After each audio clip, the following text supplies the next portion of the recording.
저는 30년 동안 목욕탕에서 때를 밀었습니다. 그런데 제가 모은 돈 3억 원을 아들에게 다 줬더니 며느리가 제 손을 보고 말했어요. 어머니 손에서 때 냄새가 나요. 그날 이후 저는 결심했습니다. 이제 제 인생을 살겠다고요. 아들도 며느리도 그 누구도 아닌 오롯이 저 자신만을 위해서요. 66살 늦지 않았습니다. 저는 올해 66인 박순덕입니다. 25에 시집와서 지금까지 단 하루도 편하게 산 적이 없어요. 남편과 함께 동네 목욕탕을 운영했습니다. 새벽 5시면 일어나 보일러에 불을 지폈어요. 뜨거운 김이 얼굴을 때리고 손은 늘 빨갛게 부어올랐죠. 물때를 닦고 바닥을 청소하고 손님들 때를 밀었습니다. 허리를 숙이고 또 숙여 때를 밀다 보면 등이 끊어질 것 같았어요. 손가락 마디마디가 쑤시고 아팠습니다. 아무리 씻어도 손에서 때 냄새가 빠지지 않았어요. 비누 냄새, 땀 냄새, 그리고 수건에 밴 그 특유의 냄새. 하지만 참았습니다. 우리 아이들만은 잘 키워야 한다는 생각뿐이었거든요. 큰딸 미선이와 막내 아들 준호를 낳고 키우면서도 하루도 쉬지 못했어요. 아이들이 어렸을 때는 더 힘들었죠. 새벽에 일어나 목욕탕에 가기 전에 아이들 밥을 차려놓고 갔습니다. 학교 갈 시간에 맞춰 일찍 들어와서 챙겨주고 싶었지만 그럴 수 없었어요. 목욕탕 일이 바빴거든요. 미선이는 언니라서 그런지 동생을 잘 챙겨줬어요. 준호 밥 먹이고 옷 입히고 학교 보내주곤 했죠. 그런 미선이가 너무 기특하면서도 미안했습니다. 어린 딸에게 동생 키우는 일을 맡긴 게 말이에요. 준호는 막내 아들이라 그런지 유난히 더 애착이 갔어요. 늦둥이로 얻은 아들이었거든요. 남편도 저도 준호를 특별히 아꼈습니다. 아들이 원하는 건 무엇이든 해주고 싶었어요. 좋은 옷도 사주고 맛있는 것도 사주고 학원비도 아끼지 않았죠. 그러려면 더 열심히 일해야 했습니다. 한여름에도 목욕탕 안에서 땀을 비 오듯 흘렸어요. 뜨거운 증기 속에서 숨이 막혔지만 참았습니다. 겨울에는 손이 얼어서 감각이 없을 정도였죠. 찬물에 수건을 헹구다 보면 손등이 갈라졌어요. 피가 나도 참고 일했습니다. 그렇게 30년을 일했어요. 아이들이 커가는 모습을 보면서 보람을 느꼈죠. 특히 준호가 학교에서 상을 받아올 때마다 가슴이 벅찼습니다. 우리 아들이 공부도 잘하는구나 싶었어요. 미선이도 성실한 아이였어요. 공부를 열심히 해서 대학에 합격했습니다. 간호학과였죠. 주변 사람들이 다 부러워했어요. 목욕탕 집 딸이 간호사가 되다니 대단하다고들 했습니다. 저도 자랑스러웠어요. 하지만 대학 등록금을 대느라 정말 힘들었죠. 남편과 저는 더욱 악착같이 일했습니다. 미선이는 대학을 졸업하고 서울 큰 병원에 취직했어요. 좋은 남자도 만나서 결혼까지 했습니다. 멀리 떨어져 있어서 자주 보지는 못했지만 잘 살고 있다니 다행이었어요. 문제는 준호였습니다. 중학교 때부터 준호가 달라지기 시작했어요. 친구들 앞에서 저희를 부끄러워하더군요. 어느 날 학교 앞에서 준호와 마주쳤어요. 준호야, 엄마야. 반갑게 불렀지만 준호 얼굴이 굳어졌습니다. 친구들이 옆에 있었거든요. 준호는 저를 못 본 척하고 지나가려고 했어요. 가슴이 철렁 내려앉았죠. 그날 저녁집에서 준호에게 물었습니다. 준호야, 낮에 엄마 봤지? 왜 모른 척 했니? 엄마, 친구들 앞에서 그러지 마세요. 목소리가 차갑더군요. 왜? 엄마가 뭘 잘못했니? 엄마가 때밀이라는 거 친구들한테 들키기 싫어요. 그 말을 듣는 순간 가슴에 칼이 꽂히는 것 같았습니다. 준호야, 엄마가 이렇게 일하는 게 부끄럽니? 솔직히 그래요. 친구들 부모님은 다 회사 다니시는데 눈물이 났어요. 하지만 아들 앞에서 울 수는 없었습니다. 엄마가 미안하다. 좋은 직업 갖지 못해서. 그날 밤 남편한테 말했죠. 여보, 준호가 우리를 부끄러워해요. 남편도 한숨을 쉬었습니다. 아이가 크면 이해할 거야. 하지만 준호는 이해하지 못했어요. 고등학교, 대학교를 거치면서 점점 더 저희와 거리를 뒀습니다. 집에도 잘 안 들어왔어요.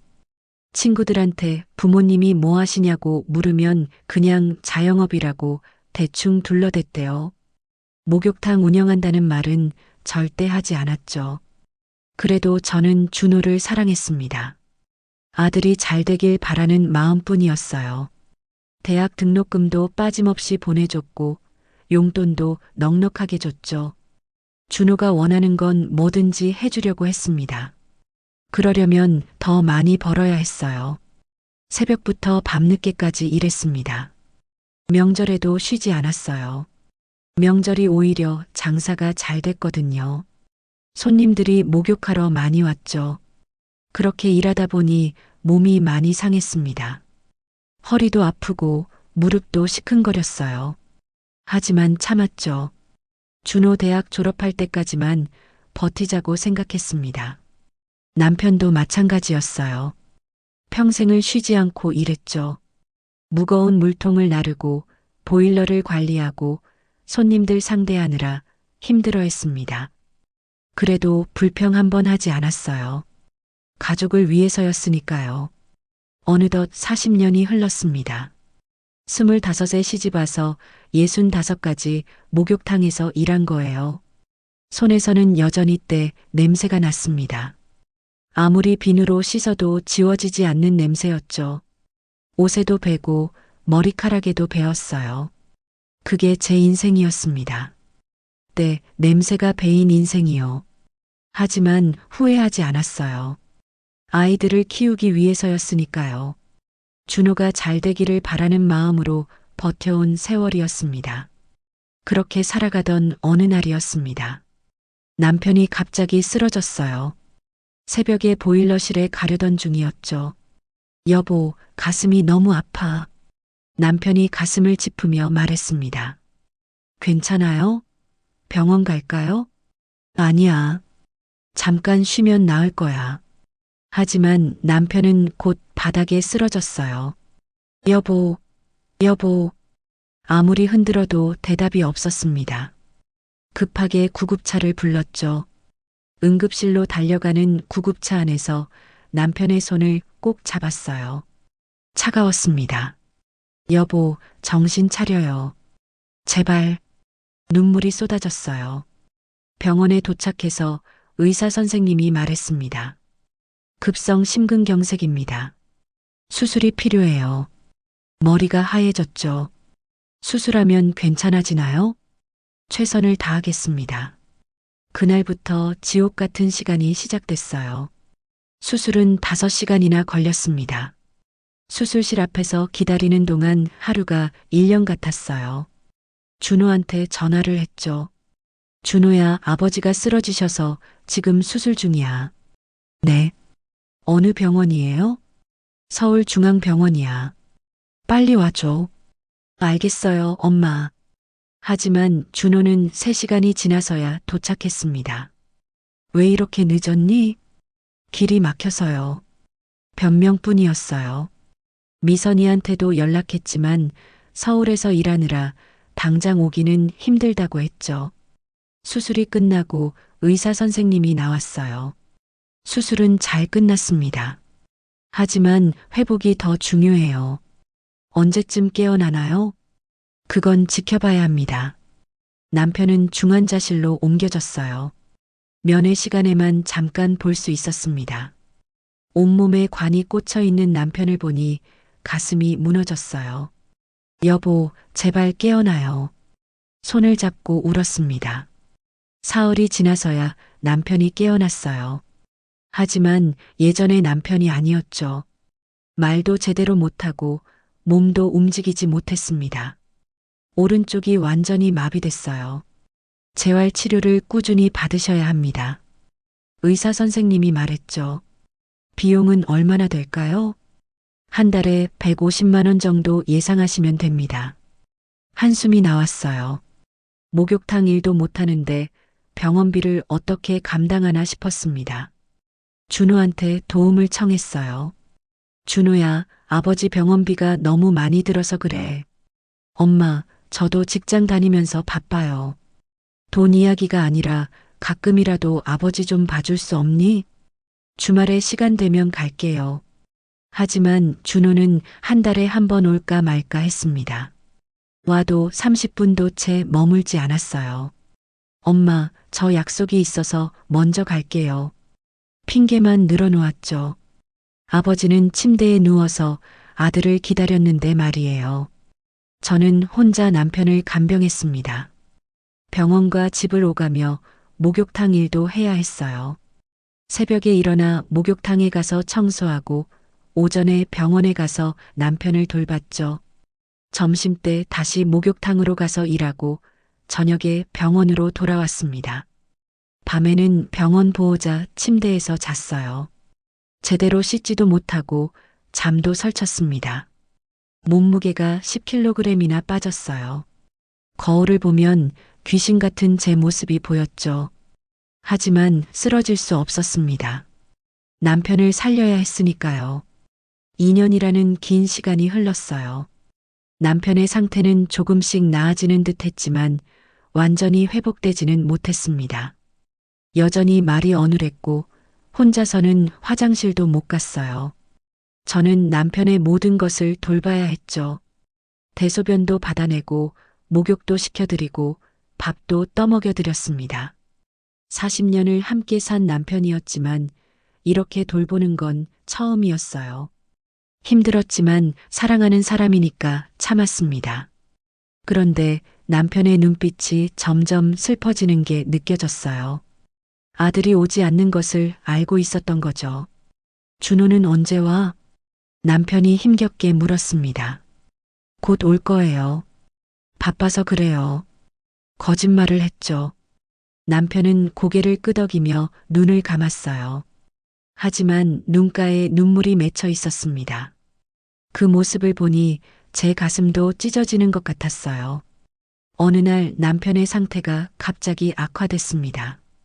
숨쉬기가 힘들어졌고 의식도 흐려졌어요. 의사 선생님이 조심스럽게 말했습니다. 이제 마음의 준비를 하시는 게 좋겠습니다. 귀를 의심했어요. 선생님, 그게 무슨 말씀이세요? 환자분 상태가 많이 안 좋습니다. 급하게 준호한테 전화를 걸었죠. 준호야, 아버지가 위독하시대. 빨리 와. 지금요? 저 회의 중인데요. 회의가 중요하니 아버지가 중요하니? 목소리가 떨렸습니다. 알았어요. 갈게요. 준호는 2시간 후에 도착했어요. 병실에 들어서더니 침대에 누운 아버지를 잠깐 보고는 밖으로 나갔습니다. 준호야, 어디가? 담배 좀 피우고 올게요. 믿을 수가 없었어요. 아버지가 돌아가실지도 모르는 순간에 담배를 피우러 가다니. 그날 밤 남편이 잠깐 의식을 되찾았어요. 저를 보더니 가느다란 목소리로 말했습니다. 여보. 네, 제가 여기 있어요. 손을 꼭 잡았죠. 집에 가면 서랍 밑을 봐. 무슨 말씀이세요? 거기 봉투가 하나 있어. 숨을 몰아쉬며 힘겹게 말을 이었습니다. 정말 힘들 때 열어봐. 그전에는 절대 열지 마. 여보, 무슨 봉투예요? 아이들한테 알리지도 마. 약속해. 남편의 눈빛이 간절했어요. 알았어요. 약속할게요. 당신 고생 많았어. 미안해. 무슨 소리예요? 우리 오래오래 함께 살아요. 하지만 남편은 고개를 저었습니다. 이제 당신 인생 살아. 자식들한테 휘둘리지 말고. 여보, 그런 말 하지 마세요. 눈물이 쏟아졌어요. 남편이 제 손을 꼭 쥐었습니다. 사랑해, 여보. 그게 남편의 마지막 말이었어요. 다음 날 새벽 남편은 조용히 눈을 감았습니다. 40년을 함께한 동반자가 떠났어요. 세상이 무너지는 것 같았죠. 장례식장에는 사람들이 많이 왔습니다. 동네 사람들, 목욕탕 단골 손님들, 친척들이 조문을 왔어요. 준호도 상주로 앉아 있었지만 표정이 무덤덤했습니다. 장례를 치르는 사흘 동안 준호는 한 번도 울지 않았어요. 그저 형식적으로 절을 받고 인사만 했죠. 장례가 끝나고 준호가 말했습니다. 엄마, 저 이제 가볼게요. 벌써? 좀 더 있다 가지. 회사 일이 밀려서요. 그렇게 준호는 떠났어요. 저는 혼자 텅 빈 집으로 돌아왔습니다. 남편을 떠나보낸 후 1년이 지났습니다. 혼자 목욕탕 일을 하기가 너무 힘들었어요. 무거운 물통을 혼자 나르다가 넘어지기도 했죠. 단골 손님들이 걱정할 정도였습니다. 사장님, 혼자 하시기 힘들겠어요. 괜찮아요. 이렇게라도 해야 먹고 살죠. 웃으며 대답했지만 속으로는 울고 있었어요. 매일 밤 남편 사진 앞에 앉아서 이야기했습니다. 여보, 보고 싶어요. 너무 힘들어요. 그래도 살아야 했어요. 그러던 어느 날 준호한테서 전화가 왔습니다. 엄마, 저 결혼하기로 했어요. 깜짝 놀랐죠. 정말? 언제부터 사귄 거야? 1년 정도 됐어요. 그래, 좋은 소식이다. 언제 한번 보자. 가슴이 설렜어요. 드디어 며느리를 보게 되는구나 싶었죠. 일주일 후 준호가 여자친구를 데리고 왔습니다. 이름은 유진이었어요. 깔끔하게 차려입은 모습이 세련돼 보였죠. 어머니, 안녕하세요. 공손하게 인사했습니다. 어서 와, 유진아. 우리 준호 잘 부탁해. 네, 어머니. 유진이는 미소를 지었지만 눈빛은 차가웠어요. 제 옷차림을 훑어보더군요. 목욕탕에서 일하고 온 차림이라 수수했죠. 어머니는 무슨 일 하세요? 유진이가 물었습니다. 동네에서 목욕탕 운영해. 순간 유진의 표정이 굳었어요. 아, 그러시군요. 더 이상 말을 잇지 않았습니다. 준호도 어색하게 웃으며 화제를 돌렸죠. 엄마, 저희 결혼 준비 이야기 좀 할게요. 그래, 말해봐. 혼수는 각자 준비하기로 했어요.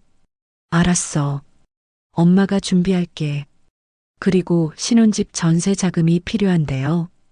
가슴이 철렁했습니다. 얼마나 필요한데? 3억 정도요.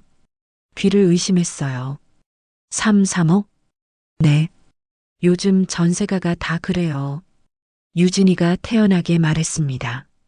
신랑 측에서 전세금 마련하는 게 일반적이잖아요. 마치 당연하다는 듯이 말하더군요. 3억이면 너무 큰 돈인데. 어머니, 요즘 결혼이 다 그래요. 주변 친구들 다 그 정도 받던데요. 유진의 목소리에 불만이 묻어났습니다. 준호가 거들었어요. 엄마, 저희가 무리한 부탁드리는 거 아니에요. 요즘 시세가 그래요. 하지만 엄마 혼자 3억을 어떻게 마련하니? 아버지가 남긴 돈 있잖아요. 순간 말문이 막혔어요. 남편이 남긴 돈이라는 게 얼마 되지도 않았는데 말이죠. 그게 얼마 안 돼. 그럼 엄마가 모은 돈도 있으시잖아요. 그 돈은 엄마가 살아갈 돈인데. 엄마, 저 결혼 못하는 거예요? 준호 목소리가 높아졌습니다. 유진이가 준호의 팔을 잡았어요. 괜찮아. 우리 다른 방법 찾아보자. 일어서려는 두 사람을 붙잡았습니다. 기다려봐. 엄마가 알아볼게. 정말요? 준호의 얼굴이 환해졌어요. 응. 아들 결혼인데 엄마가 어떻게든 해줘야지. 그날 밤 통장을 다 꺼내서 확인했습니다. 평생 모은 돈이 2억 7천만 원이었어요. 3억을 맞추려면 3천만 원이 부족했죠. 이틀 동안 고민했습니다. 결국 동네 아는 분한테 돈을 빌리기로 했어요. 사장님, 죄송한데 3천만 원만 빌려주실 수 있을까요? 무슨 일이세요? 아들이 결혼하는데 전세금이 부족해서요. 아이고, 걱정하세요. 알았어요. 도와드릴게요. 친하게 지내던 분이 선뜻 빌려줬습니다. 이자도 받지 않겠다고 하더군요. 눈물이 났어요. 정말 감사합니다. 꼭 갚을게요. 천천히 갚으세요. 걱정 마시고. 그렇게 3억을 만들었습니다. 준호한테 전화를 걸었어요. 준호야, 엄마가 3억 마련했어. 정말요? 엄마 고마워요. 은행 가서 계좌 만들어. 거기로 보낼게. 네. 바로 만들게요. 다음 날 준호 계좌로 3억을 보냈습니다. 통장 잔액이 거의 바닥났어요. 몇백만 원밖에 남지 않았죠. 하지만 아들이 잘 되면 된 거라고 생각했습니다. 일주일 후 준호가 다시 전화했어요. 엄마, 돈 잘 받았어요. 계약했어요. 잘 됐다. 집은 어디야? 신도시요. 괜찮은 곳이에요. 그래, 다행이다. 엄마, 그런데 혼수 준비는 어떻게 하실 거예요? 또 돈 이야기였습니다. 엄마가 할 수 있는 만큼 할게. 다른 집들은 1,000만 원 이상 해준다는데요. 가슴이 답답했어요. 준호야, 엄마가 3억이나 줬잖아. 그건 전세금이고 혼수는 따로잖아요. 지금 엄마 통장에 돈이 없어. 에이, 엄마. 아들 결혼인데. 한숨이 나왔습니다. 알았어. 엄마가 어떻게든 해볼게. 결국 남은 돈으로 혼수를 준비했어요. 가전제품 몇 가지와 이불, 그릇 정도였죠. 턱없이 부족한 게 뻔했지만 어쩔 도리가 없었습니다. 결혼식 날이 다가왔어요. 저는 제일 좋은 옷을 꺼내 입었습니다. 하지만 다른 분들에 비하면 수수했죠. 식장에 도착했을 때 유진이 어머니를 봤어요. 화려하게 차려입고 계시더군요. 어머니, 안녕하세요. 인사를 했지만 차갑게 받았습니다. 아, 네. 그리고는 저를 위아래로 훑어봤어요. 무시하는 눈빛이었죠. 결혼식이 시작됐습니다. 준호가 입장하는 모습을 보니 눈물이 났어요. 우리 아들이 이렇게 컸구나 싶었습니다. 하지만 기쁨도 잠시였어요. 피로연 자리에서 유진이 친구들이 수군거리는 소리가 들렸습니다. 신랑 어머니 뭐 하시는 분이래? 동네 목욕탕 하신대. 헐, 진짜? 유진이 고생하겠네. 그 말을 듣는 순간 가슴이 무너졌어요. 자리에서 일어나 화장실로 갔습니다. 거울을 보니 초라한 제 모습이 보였어요. 눈물이 주르륵 흘러내렸죠. 결혼식이 끝나고 준호한테 인사를 했습니다. 준호야, 행복하게 살아. 네, 엄마. 고마워요. 형식적인 대답이었어요. 유진이는 옆에서 어서 가자는 눈빛을 보냈죠. 그럼 저희 신혼여행 다녀올게요. 그래, 조심해서 다녀와. 준호는 돌아서서 유진과 함께 떠났습니다. 뒤돌아보지도 않았어요. 저는 혼자 텅 빈 식장에 남았습니다. 결혼하고 나서 준호는 연락이 뜸했습니다. 한 달에 한 번 전화할까 말까였어요. 그것도 제가 먼저 걸었을 때만 받았죠. 준호야, 잘 지내니? 네. 엄마, 죄송한데 저 지금 바빠서. 밥은 잘 챙겨 먹고? 네. 끊을게요. 통화는 3분도 안 돼서 끝났습니다. 며느리 유진이가 받을 때도 있었어요. 어머니, 남편 지금 자리에 없어요. 그래, 언제 들어와? 모르겠어요. 늦을 것 같아요. 차가운 목소리였죠. 한 번은 집에 음식을 만들어서 갖다 주려고 했습니다. 준호야, 엄마가 반찬 좀 만들었는데 갖다 줄까? 엄마, 괜찮아요. 저희 배달시켜 먹어요. 그래도 엄마가 만든 게 낫잖아. 다음에요, 엄마. 바빠서요. 거절당했어요. 명절에도 오지 않았습니다. 추석이 다가왔을 때 물었죠. 준호야, 이번 추석에는 오는 거지? 엄마, 죄송한데 처가에 가기로 했어요. 그럼 저녁이라도 들러. 글쎄요. 피곤할 것 같아서요. 결국 명절에도 얼굴 한 번 못 봤습니다. 혼자 차례상을 차리고 남편 사진 앞에 앉았어요. 여보, 우리 아들이 왜 이렇게 변했을까요? 눈물이 났죠. 그렇게 1년이 지났습니다. 어느 날 준호한테서 전화가 왔어요. 엄마, 저희 아이가 생겼어요. 깜짝 놀랐습니다. 정말 축하한다. 감사해요, 엄마. 몸조리 잘하라고 유진이한테 전해줘. 네, 알겠어요. 손주를 보게 된다는 생각에 가슴이 벅찼어요. 드디어 할머니가 되는구나 싶었죠. 그날부터 손주 준비를 했습니다. 시장에서 장을 봐서 미역국을 끓였어요. 아기 옷도 사고 이불도 준비했죠. 돈이 별로 없었지만 최선을 다했습니다. 출산 예정일이 다가왔을 때 병원에 가려고 했어요. 준호야, 엄마가 병원에 갈게. 엄마, 괜찮아요.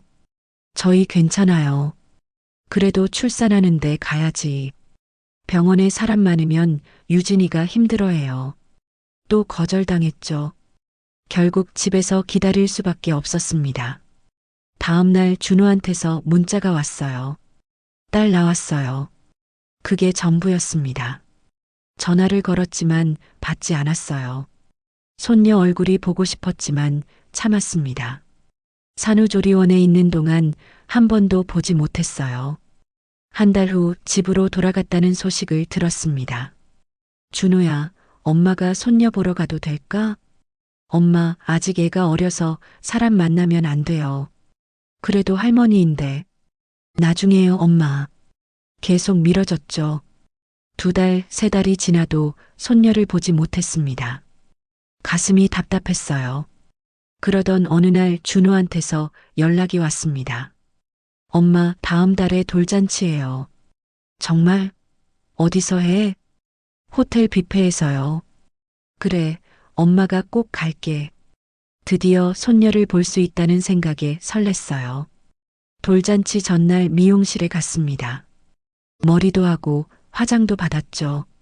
제일 좋은 옷을 꺼내 입었어요. 거울을 보니 그래도 괜찮아 보였습니다. 돌잔치 당일 일찍 호텔에 도착했어요. 입구에서 유진이를 봤습니다. 친정 가족들과 이야기하고 있더군요. 유진아, 축하해. 인사를 했지만 유진의 표정이 굳었어요. 아, 어머니 오셨어요. 시큰둥한 반응이었죠. 손녀 보자. 지금 사진 찍고 있어요. 나중에 보세요. 쌀쌀맞게 대답하고는 돌아섰습니다. 연회장으로 들어갔어요. 호화로운 장식과 음식들이 가득했죠. 준호가 아기를 안고 있었습니다. 준호야. 불렀지만 준호는 못 들은 척 했어요.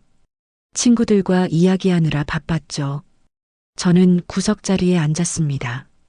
다른 하객들은 다들 화려하게 차려입고 있었어요. 제 옷차림이 초라하게 느껴졌죠. 돌잔치가 시작됐어요. 사회자가 아기를 소개하고 축하 인사를 했죠. 준호가 마이크를 잡았습니다. 오늘 이렇게 와주셔서 감사합니다. 하객들이 박수를 쳤어요. 저도 손을 쳤지만 가슴 한편이 허전했습니다. 아들이 저를 한 번도 쳐다보지 않았거든요. 식사 시간이 됐을 때 뷔페로 갔어요. 음식을 담으려는데 유진이 친구들 목소리가 들렸습니다. 어머, 저분이 시어머니래. 진짜? 생각보다 수수하시네. 동네 목욕탕 하신대. 헐, 진짜? 유진이 고생하겠다. 귀가 따가웠어요. 손이 떨려서 접시를 놓칠 뻔했죠. 자리로 돌아와 앉았습니다. 음식이 목으로 넘어가지 않았어요. 그때 유진이가 다가왔습니다. 옆에 친구 2명을 데리고 왔죠. 어머니, 여기 제 친구들이에요. 그래, 반갑습니다. 일어서서 인사했어요. 하지만 친구들은 대충 고개만 까딱했습니다. 어머니, 그런데 오늘 좀 조심해 주실 수 있으세요? 무슨 말이야? 유진이가 목소리를 낮췄습니다. 어머니 손에 섰대 냄새가 나는 것 같아서요. 얼어붙었습니다. 뭐라고? 어머니 때 냄새 나니까 초대하기 싫었는데 준호가 모실에서 어쩔 수 없이 모신 거예요. 귀를 의심했어요. 유진아, 지금 무슨 말을 하는 거니? 사실이잖아요. 제 친구들도 다 불편해요. 옆에 있던 친구들이 고개를 끄덕였습니다. 가슴에 칼이 꽂히는 것 같았어요. 지금 나한테 그게 할 소리니? 목소리가 떨렸습니다. 어머니, 돈도 없으면서 대접은 받고 싶으세요? 유진의 목소리가 차가웠어요. 뭐, 전세금 3억 주신 거 감사하긴 한데, 그거로 평생 시어머니 행세하시려고요? 눈물이 났죠. 유진아, 나도 사람이야. 어떻게 이럴 수 있어? 어머니, 목소리 좀 낮추세요. 사람들이 다 쳐다봐요. 유진이가 짜증을 냈습니다. 그때 준호가 다가왔어요. 무슨 일이에요? 준호야, 내 와이프가 지금 뭐라고 했는지 아니? 엄마, 여기서 그러지 마세요. 내가 뭘 잘못했니? 엄마 손에서 때 냄새 난다고 했잖아요. 사람들이 다 불편해요. 준호도 같은 말을 했습니다. 준호야, 엄마가 아직도 그렇게 부끄럽니? 엄마, 솔직히 그렇잖아요. 여기서는 목욕탕 이야기 하지 마세요. 믿을 수가 없었어요. 내가 너를 위해 어떻게 참고 견뎠는데 그런 소리를. 그건 엄마가 알아서 하신 거잖아요. 알아서 했다고? 이제 돈도 없으면서 왜 큰 소리예요? 우리한테 기대지 마세요. 준호의 말에 온몸에 힘이 빠졌습니다. 주변 사람들이 쳐다보고 있었어요. 수군거리는 소리가 들렸죠. 저분이 시어머니래. 돌잔치에서 싸우네. 더 이상 견딜 수 없었습니다. 자리에서 일어났어요. 엄마, 어디 가세요? 집에 간다. 엄마. 뒤도 돌아보지 않고 연회장을 나왔습니다. 복도에서 한참을 울었어요. 호텔을 나와 버스 정류장까지 걸어갔죠. 다리에 힘이 풀려서 벤치에 주저앉았습니다. 지나가는 사람들이 쳐다봤지만 신경 쓸 여력이 없었어요. 평생 아들을 위해 희생하며 살았는데 이게 뭔가요? 집에 돌아와서 소파에 쓰러지듯 앉았습니다. 온몸에 힘이 하나도 없었어요. 거울을 보니 화장이 눈물로 번져 있었죠. 미용실에서 한 머리도 엉망이 됐습니다. 옷을 벗고 샤워를 했어요. 뜨거운 물이 피부를 때렸지만 가슴속 아픔은 씻겨지지 않았죠. 수건으로 몸을 닦다가 거울 속 제 모습을 봤습니다. 살이 빠져서 앙상한 몸이었어요. 40년 넘게 일한 흔적들이 몸 곳곳에 남아 있었죠. 거칠어진 손, 굽은 허리, 무릎의 상처들. 이 모든 게 아이들을 위한 거였는데 말이에요. 침대에 누웠지만 잠이 오지 않았습니다. 천장만 뚫어져라 쳐다봤어요. 준호의 차가운 말들이 계속 귓가에 맴돌았죠. 이제 돈도 없으면서 왜 큰 소리예요? 우리한테 기대지 마세요. 가슴이 찢어지는 것 같았습니다. 다음 날 아침 일어나니 몸이 천근만근이었어요. 목욕탕에 가야 하는데 움직일 기력이 없었죠. 결국 그날은 쉬기로 했습니다. 평생 처음으로 일을 안 하는 날이었어요. 하루 종일 집에만 있었습니다. 텔레비전을 켰지만 아무것도 들어오지 않았어요. 준호한테서 연락이 올까 싶어서 핸드폰을 계속 확인했죠. 하지만 아무 연락도 없었습니다. 저녁이 되어도 식욕이 없었어요. 냉장고를 열어봤지만 뭘 먹고 싶은지 몰랐습니다. 물만 마시고 다시 침대에 누웠죠. 밤이 되자 더 외로웠어요. 남편이 살아계셨다면 위로라도 받았을 텐데. 여보, 저 어떻게 해야 할까요? 빈방에 대고 중얼거렸습니다. 대답은 없었죠. 일주일이 지났습니다. 그동안 목욕탕에도 나가지 못했어요. 단골 손님들이 걱정해서 전화를 했죠. 사장님, 요즘 안 보이시네요. 어디 아프세요? 아니에요. 괜찮아요. 거짓말을 했습니다. 그럼 언제 나오세요? 사장님 손길이 제일 좋은데. 곧 나갈게요. 전화를 끊고 한숨을 쉬었어요.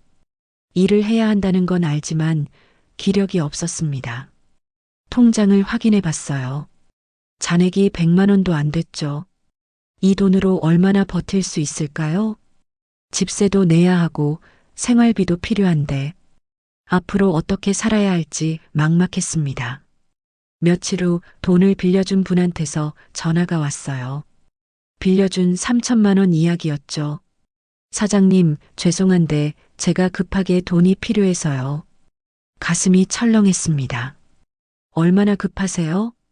다음 달까지는 갚아주시면 좋겠어요. 알겠습니다. 꼭 갚을게요.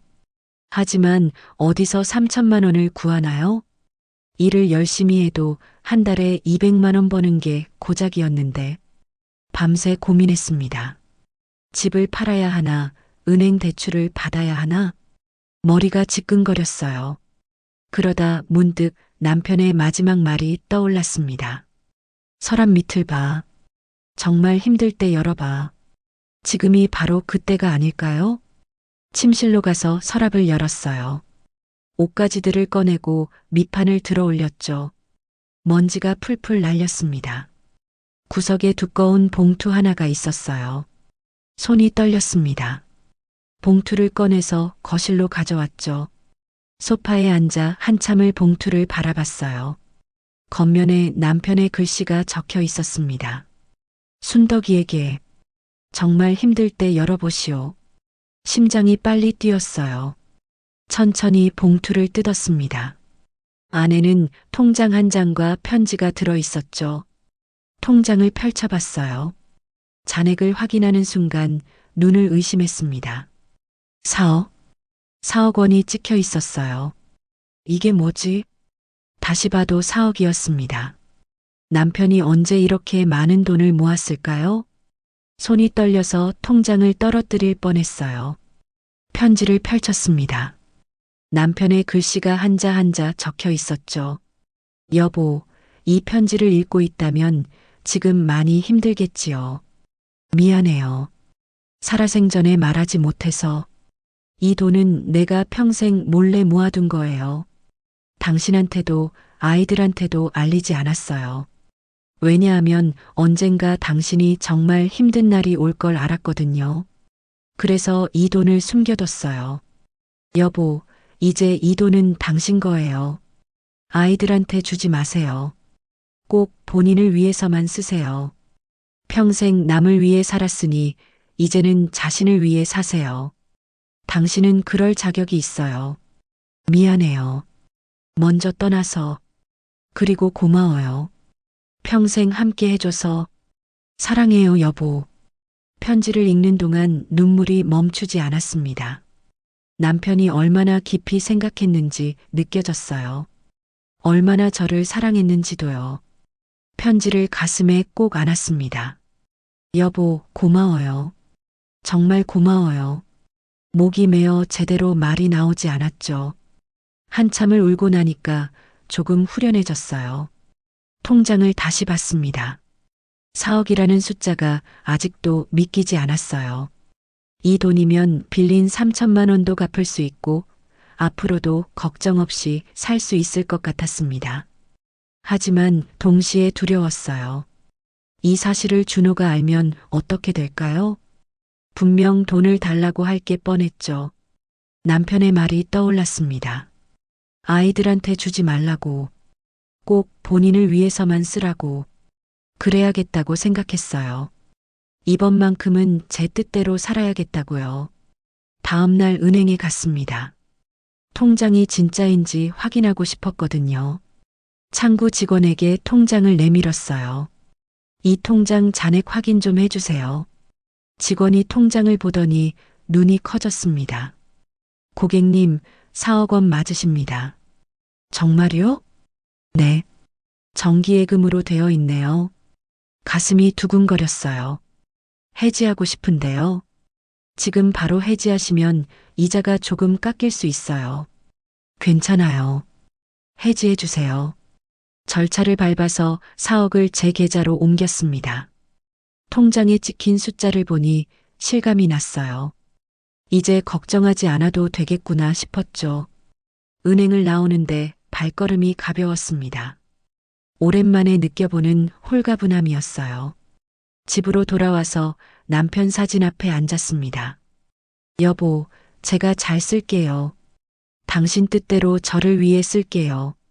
사진 속 남편이 미소 짓고 있는 것 같았어요. 그날 밤 처음으로 푹 잤습니다. 오랜만에 악몽 없이 편안하게 잔 거였죠. 아침에 일어나니 몸이 한결 가벼웠어요. 거울을 보니 얼굴에도 생기가 돌았습니다. 이제 새로운 시작을 할 수 있을 것 같았어요. 하지만 한 가지 걱정이 있었습니다. 준호가 이 사실을 알게 되면 어떻게 될까요?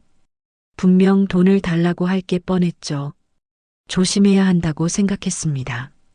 절대 아무한테도 말하면 안 되겠다고요. 며칠 후 빌렸던 3천만 원을 갚았어요. 사장님, 정말 감사합니다. 아니에요. 제가 더 감사하죠. 은행에 가는 걸 누군가 봤나 봐요. 동네에 소문이 퍼지기 시작했죠. 사장님, 요즘 얼굴이 좋아 보이세요? 그래요? 그냥 건강해져서 그런가 봐요. 큰 돈이 생기셨다면서요? 깜짝 놀랐습니다. 무슨 소리예요? 은행에서 나오시는 거 봤다는데요. 아, 그냥 볼일 좀 봤어요. 얼버무렸지만 소문은 이미 퍼진 것 같았어요. 며칠 후 준호한테서 전화가 왔습니다. 엄마, 안녕하세요. 돌잔치 이후 처음 받는 전화였죠. 그래, 무슨 일이야? 그냥 안부 전화드렸어요. 이상했습니다. 평소에는 제가 전화해도 바쁘다고 끊던 준호가요. 갑자기 웬일이야? 엄마한테 잘못한 것 같아서요. 그래. 돌잔치 때 너무 심했죠. 죄송해요. 그때 저희가 예민했던 것 같아요. 유진이도 많이 후회하고 있어요. 그래, 알았어. 엄마, 이번 주말에 저희 집에 오실래요? 손녀도 보고요. 그래도 되니? 당연하죠. 어머니인데. 이전과는 완전히 다른 태도였습니다. 뭔가 이상하다는 느낌이 들었어요. 하지만 손녀가 보고 싶었던 건 사실이었죠. 그럼 갈게. 네, 엄마. 기다릴게요. 주말이 됐습니다. 손녀 보러 가는 길이라 마음이 설렜어요. 백화점에 들러서 아기 옷을 샀죠. 예전엔 시장에서 싼 걸 샀지만 이번엔 좋은 걸로 골랐습니다. 준호네 집 앞에 도착했어요. 초인종을 누르니 유진이가 나왔습니다. 어머니, 어서 오세요. 환한 미소를 지으며 맞아줬어요. 돌잔치 때의 차가운 모습은 온데간데 없었죠. 들어오세요. 집 안으로 들어가니 준호가 아기를 안고 있었습니다. 엄마 오셨어요? 응. 손녀 좀 보자. 아기를 안아봤어요. 작고 따뜻했습니다. 눈물이 날 것 같았죠. 예쁘다. 우리 손녀. 엄마, 여기 앉으세요. 유진이가 소파를 권했습니다. 그리고 차와 과일을 내왔어요. 어머니, 편하게 계세요. 너무 친절해서 오히려 어색했습니다. 고마워, 유진아. 한참 손녀를 보고 있는데 준호가 말을 꺼냈어요. 엄마, 요즘 어떻게 지내세요? 그냥 그렇지 뭐. 목욕탕 일은 잘 되고 있어요? 응, 그럭저럭. 그런데 엄마, 혹시 요즘 돈 생긴 거 있어요? 역시 그 이유였습니다. 왜 그런 걸 물어? 아니, 동네에서 소문 들었거든요. 가슴이 철렁했어요. 무슨 소문? 엄마가 은행에서 큰 돈을 찾았다던데요. 누가 그런 소리를 하던? 여러 사람이 그러던데요. 혹시 아버지가 남긴 돈이 더 있어요? 유진이가 거들었습니다. 어머니, 있으시면 말씀해 주세요. 저희가 관리해 드릴게요. 관리? 네. 어머니 혼자 계시니까 사기당할 수도 있잖아요. 말은 그럴듯했지만 속셈이 뻔했죠. 없어. 그냥 빌렸던 돈 갚은 거야. 정말요? 그럼 어디서 돈을 구하셨어요? 그건 엄마가 알아서 한 거야. 엄마, 저희한테는 말씀 안 하시는 거예요? 준호의 목소리에 불만이 묻어났습니다. 할 말이 없어. 분위기가 싸늘해졌어요. 유진이가 억지 미소를 지으며 말했죠. 어머니, 저희가 도와드리고 싶어서 그래요. 괜찮아. 혼자 잘 살 수 있어. 그래도 자식인데 말씀해 주셔야죠. 자식? 웃음이 나왔습니다. 돌잔치 때는 자식이 아니었잖아. 때 냄새 난다고 했잖아. 유진의 얼굴이 빨개졌어요. 어머니, 그건 제가 잘못했어요. 이제 와서 잘못했다고 하면 다야? 진심으로 사과드려요. 용서해 주세요. 하지만 눈빛은 진심이 아니었습니다. 돈 때문에 굽신거리는 게 느껴졌어요. 난 이만 갈게. 일어섰습니다. 엄마, 벌써요? 응. 할 일이 있어서. 어머니, 식사라도 하고 가세요.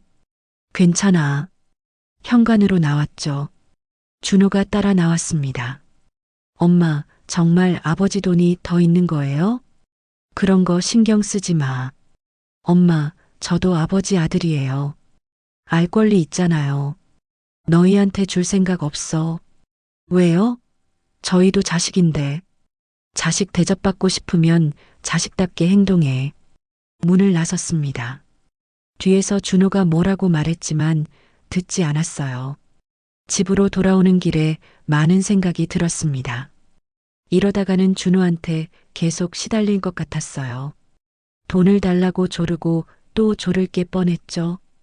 더 이상 이렇게 살 수는 없었습니다. 집에 도착해서 서울에 있는 미선이한테 전화를 걸었어요.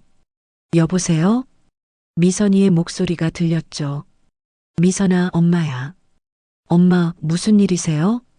미선아, 엄마가 서울로 가도 되겠니? 전화 너머로 침묵이 흘렀습니다. 엄마, 무슨 일 있으세요? 준호 이야기를 했어요. 돌잔치에서 있었던 일, 사억을 찾은 일, 준호가 돈을 노리는 것까지. 미선이는 조용히 듣고 있었죠. 엄마, 준호가 그랬어요? 응.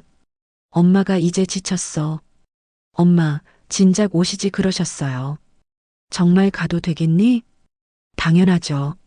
엄마, 여기 오셔서 편하게 사세요. 목소리에 진심이 느껴졌어요.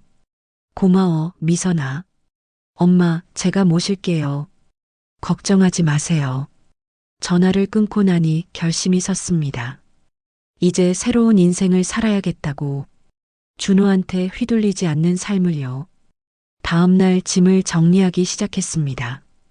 평생 모았던 물건들을 하나씩 정리했어요.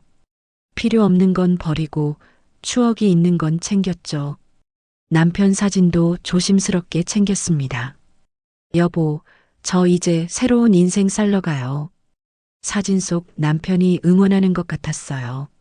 목욕탕도 정리해야 했습니다. 40년을 운영한 곳이었죠. 단골 손님들한테 인사를 했어요. 사장님, 어디 가세요? 서울로 가요. 딸이 있거든요. 언제 오실 거예요? 글쎄요. 모르겠어요. 손님들이 아쉬워했습니다. 건강하세요, 사장님. 고마웠어요. 다들 눈물이 날 것 같았지만 참았죠. 목욕탕을 다른 분한테 넘겼습니다. 적당한 가격에 양도했어요. 이제 정말 떠날 준비가 끝났습니다. 미선이가 이사를 도와주러 왔어요. 엄마, 이것만 가져가시면 돼요? 응.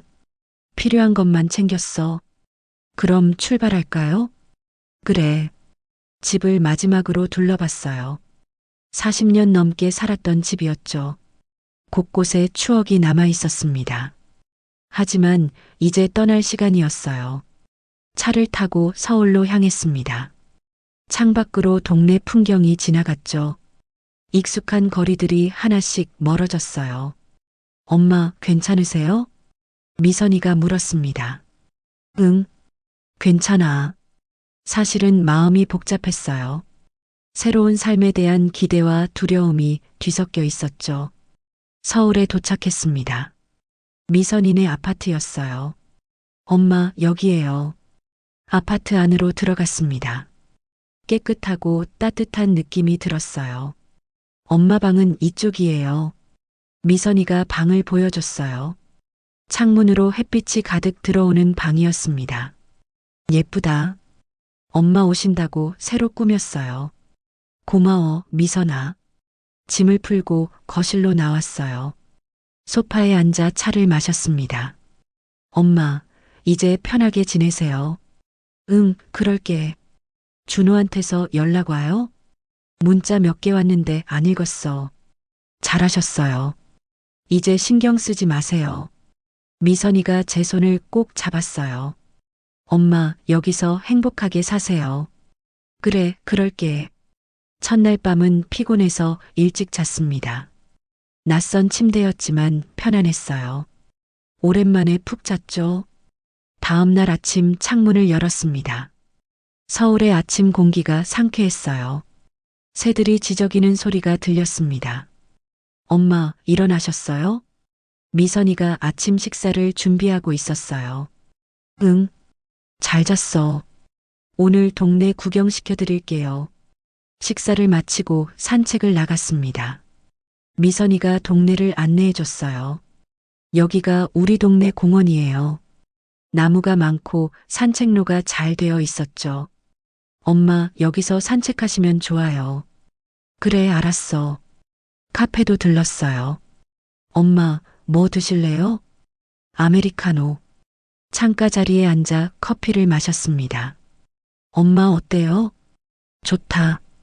정말 좋아. 마음이 평화로웠어요. 며칠이 지났습니다.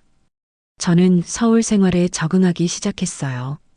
아침에 일어나면 공원을 산책했죠.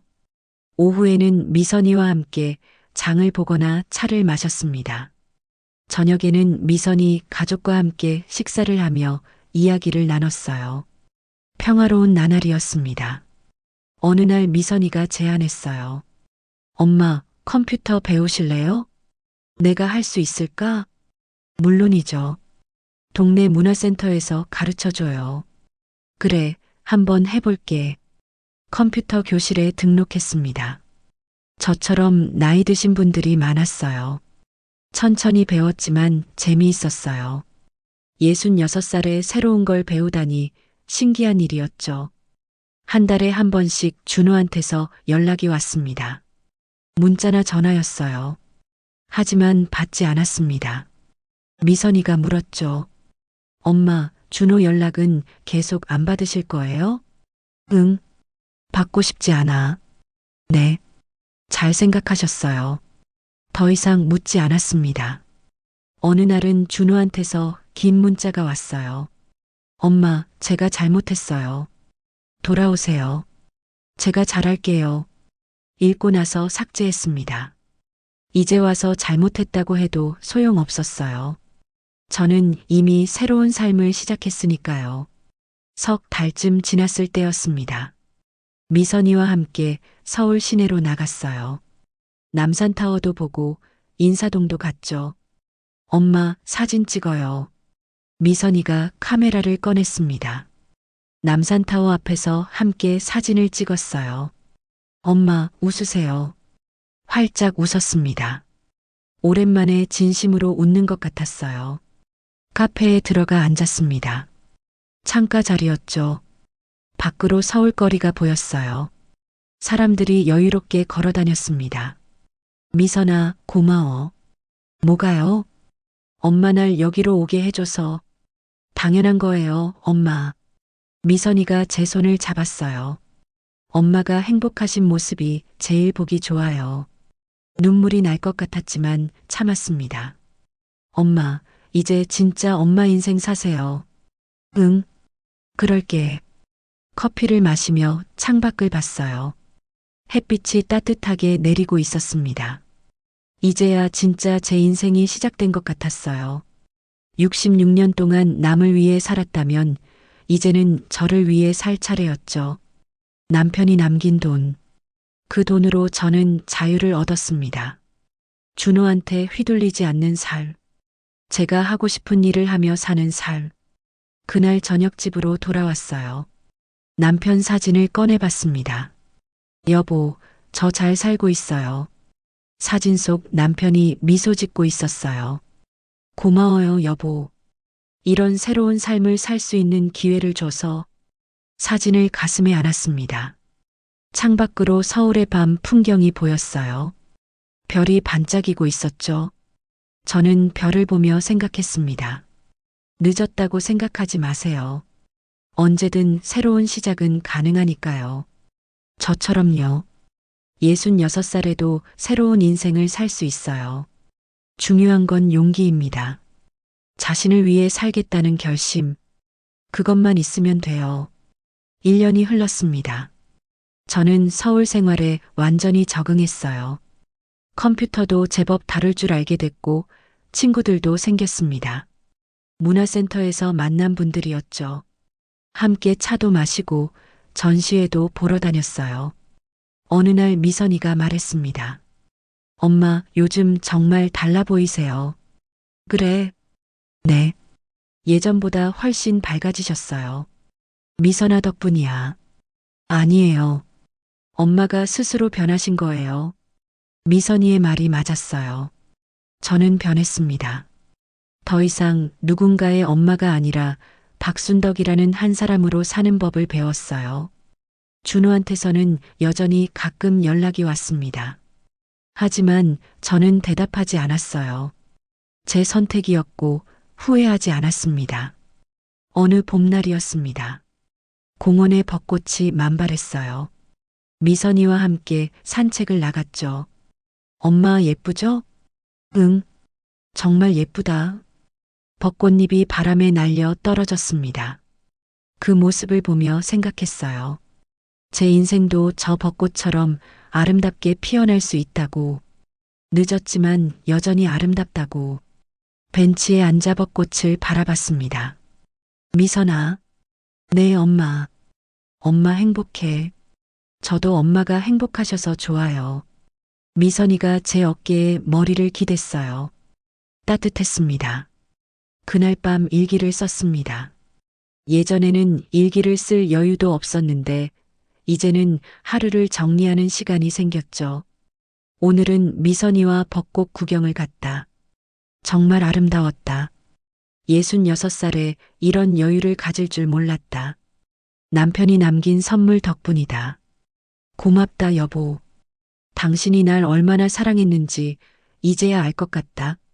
일기장을 덮고 침대에 누웠어요. 편안했습니다. 마음도 몸도 가벼웠죠. 눈을 감았어요. 내일은 또 어떤 좋은 일이 있을까요? 그런 생각을 하며 잠이 들었습니다. 평화로운 잠이었어요. 악몽도 없고 걱정도 없는 그냥 편안한 잠. 66살 박순덕의 새로운 인생. 이제 막 시작됐습니다. 평생 때를 밀며 살았지만 이제는 제 삶을 깨끗이 씻어내고 다시 시작할 수 있게 됐어요. 남편이 남긴 사랑이 저를 자유롭게 해줬습니다. 그리고 저는 배웠어요. 늦었다고 생각하지 말라고. 언제든 새로운 시작은 가능하다고. 가장 중요한 건 자신을 사랑하는 것, 자신을 위해 사는 것. 그게 진짜 행복이라는 걸요. 여러분도 그러셨으면 좋겠어요. 누군가를 위해서가 아니라 자신을 위해 사는 삶. 그게 얼마나 소중한지 깨닫는 삶. 저는 이제 압니다. 66살도 늦지 않았다는 걸. 아직도 인생은 아름답다는 걸. 그리고 사랑하는 사람이 남긴 마음은 평생 간다는 걸. 여보, 사랑해요. 그리고 고마워요. 당신 덕분에 저는 다시 살 수 있었어요. 진짜 저로서 말이에요. 이제 저는 행복합니다. 진심으로요.